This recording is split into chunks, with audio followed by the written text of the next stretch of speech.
जरा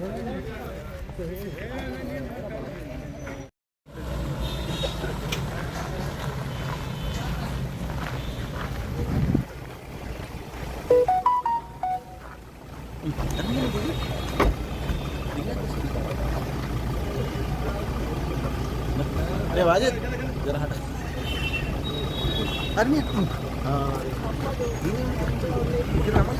ना जरा न्यूज़ कवर है ठीक है समझा में काम फोन के लिए ना सर पार्टी మీరు నేనే ఉండండి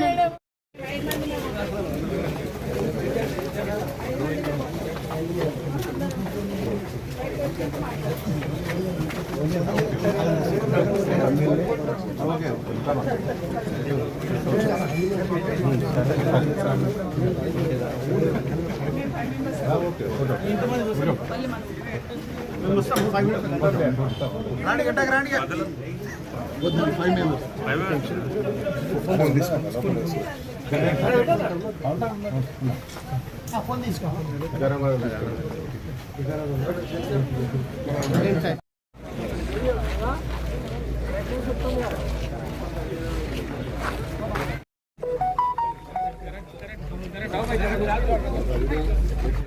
ఇది చాలా అన్యాయం. డే టైంలో రావచ్చు, ఏమైనా ఉంటే డే టైంలో వచ్చి అడగొచ్చు కదా.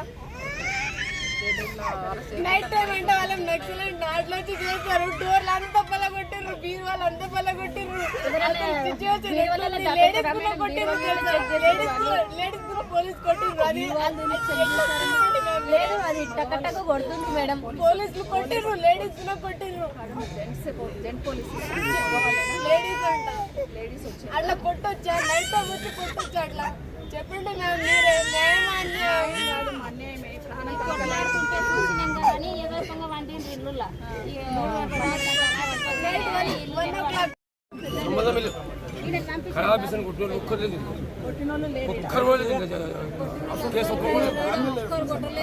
ఈ ఫోటోలో ఫోటోలో కూడా ఒక్కరు లేదు. కావాల్సి పార్టీ పరంగా ఇప్పుడు కాంగ్రెస్ రేవంత్ మనిషిని నా ఏదో క్వశ్చన్ నరేంద్ర మోడీ అడిగిన కటి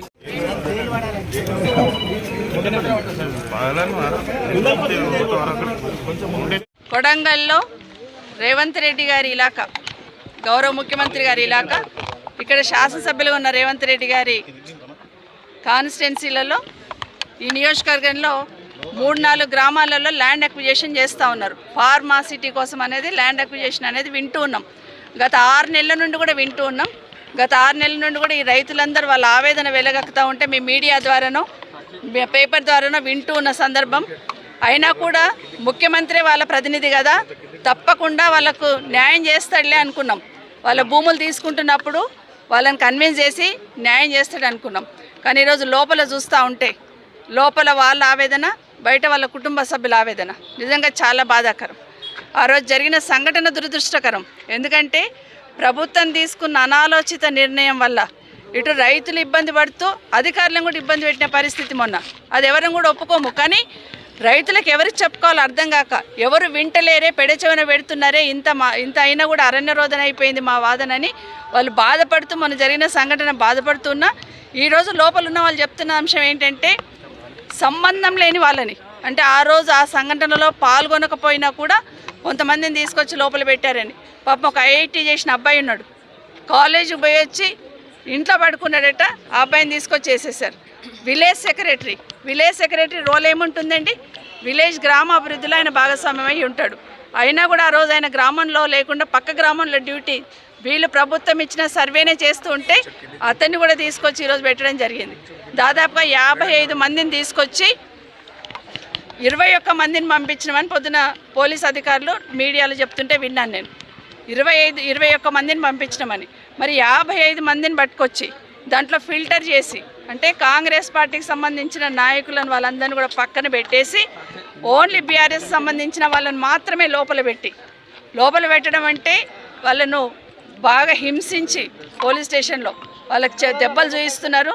చెప్పరాని చోటంతా దెబ్బలు కొట్టి విపరీతంగా ఈరోజు జైలుకి పంపించిన సందర్భం చూస్తున్నాం. మరి మీరు నిజంగానే పోలీస్ డిపార్ట్మెంట్ సంబంధించిన వాళ్ళు కరెక్ట్ నిష్పక్షపాతంగా ఎంక్వైరీ చేస్తే వీడియోస్ ఉంటాయి, వీడియోలలో ఎవరుంటే వాళ్ళని తీసుకొస్తారు. కానీ వీడియోలలో ఉన్న వాళ్ళను, దాడికి పాల్పడ్డ వాళ్ళను పార్టీ నెపంతో ఈరోజు బీఆర్ఎస్ పార్టీని బ్లేమ్ చేయాలన్న ఆలోచనతో రైతులు అనేవాడిని కూడా, భూమి పోతున్న రైతు సోదరులకు కూడా పార్టీని ఆపాదిస్తూ ఈరోజు ఒక నాటకం అయితే ఆడుతున్నారు రేవంత్ రెడ్డి గారు ప్రభుత్వం. ఈరోజు లోపల ఉన్న వాళ్ళు చెప్తున్నారు, ఇంకొక మాట చెప్పారు పోలీస్ అధికారులు, లోపల ఉన్న వాళ్ళకి ఎవరికి భూమి లేదు అని. ఒక అతను చెప్తున్నాడు వాళ్ళ చుట్టంది 30 ఎకరాల భూమి పోతుంది. ఈరోజే లాస్ట్ డే పబ్లిక్ హియరింగ్ వచ్చున్నారు. ఈరోజు ఒకసారి హియరింగ్ అయిపోతే మా భూముల మీద ఆశ వదిలిపెట్టుకోవాలని ఏడుస్తూ ఉంటే నేను పొలంకి వెళ్ళి పరిగెత్తుకొచ్చినమ్మా ఓదార్చాలని నన్ను తీసుకొచ్చి లోపల పడేసిండ్రని ఇట్లా ఒకరొకరు ఒక్కొక్క కథ చెప్తున్నారు. నిజంగా 30 ఎకరాల రైతు పోతూ ఉంటే ఆ రైతు ఎంత బాధపడుతూ ఉంటాడు? ఎక్కడైనా కొనగలుగుతాడా? 3 ఎకరాల భూమి కొనగలుగుతాడు ఇప్పుడున్న సందర్భంలో? కనీసం వాళ్ళకు భరోసా కల్పించాల్సింది పోయి ఇది కూడా రాజకీయం చేస్తూ, అంటే అక్విజిషన్ని డైవర్ట్ చేయాలనే ఆలోచనతో, ఈ సమస్యను కూడా డైవర్ట్ చేయాలనే ఆలోచనతో గౌరవ ముఖ్యమంత్రి గారు ఈ ప్రభుత్వం ఆడిన నాటకంలో ఈరోజు ఈ రైతులందరూ బలిపశులు అయి ఉన్నారు, రైతులు ఇబ్బంది పడుతూ ఉన్నారు. నిజంగానే ఈరోజు రేవంత్ రెడ్డి గారికి ఒకటే విజ్ఞప్తి చేస్తున్నాం, మీ నియోజకవర్గం మీ మీద నమ్మకంతో మీకు ఓట్లేసి గెలిపిస్తేనే, కొడంగల్ ప్రజలు గెలిపిస్తేనే మీరు ముఖ్యమంత్రి అయ్యి ఉన్నారు. కాబట్టి కొడంగల్ ప్రజలకు మీద చీమ కూడా వాలకుండా, ఈగ కూడా వాలకుండా, చీమ గుట్టకుండా చూసుకోవాల్సిన బాధ్యత ఈరోజు రేవంత్ రెడ్డి గారిది ఉంది. కానీ ఆశ్చర్యం ఏంటంటే ఇక్కడున్న వాళ్ళందరూ కూడా ఎవరికి చెప్పుకోవాలో అర్థం కాలే మేడం, ఎవరు వింటలేరు. ఎన్నిసార్లు కలెక్టర్ దగ్గరికి పోయినాం, ఆఫీసర్ల దగ్గరికి పోయినాం, ఎవరు చెప్పినా వింటలేరు. కాబట్టి కలెక్టర్ మా దగ్గరికి వచ్చినప్పుడు మా వాదన వింటలేరు, నా ఆవేదన, ఆక్రోశం, మా భూమి పోతుంది, మా ప్రాణం పోయినా మా భూమిని వదలమనే లెవెల్లో వాళ్ళు బాధపడుతూ ఉన్నారు.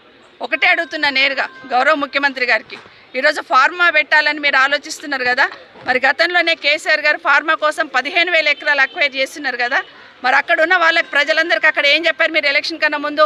ఫార్మా కంపెనీలు వేస్తే కలుషితం అయిపోతుంది, మొత్తం పాడైపోతాయి భూములు, మీరు ఫార్మాకి ఇవ్వకండి, కాంగ్రెస్ పార్టీ రాగానే మీ భూములు మీకు వంచుతామని చెప్పి వచ్చారు అక్కడ.